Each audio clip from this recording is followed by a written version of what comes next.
ছেলেদেরকে সুসংবাদ দিন, তার মানে বিপদে ধৈর্য ধারণ করতে হবে। প্রিয় ভাইয়েরা, ইন্নামাস সাবরু ইনদা সাদামাতিল উলা। বিপদে আমরা অনেক সময় প্যানিক হয়ে যাই, অস্থির হয়ে যাই, কি করব, হতাশ।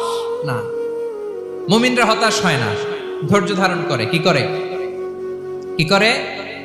ধৈর্য ধারণ করার শক্তি দাও গো মেহেরবান আমায়, দাও গো মেহেরবান। পড়েন, ধৈর্য ধারণ করার শক্তি দাও গো মেহেরবান আমায়, দাও গো মেহেরবান। সবাই বলুন একসাথে, ধৈর্য ধারণ করার শক্তি দাও গো মেহেরবান আমায়, দাও গো মেহেরবান। বুকের ভেতর ব্যথার নদী বইছে অবিরা, বইছে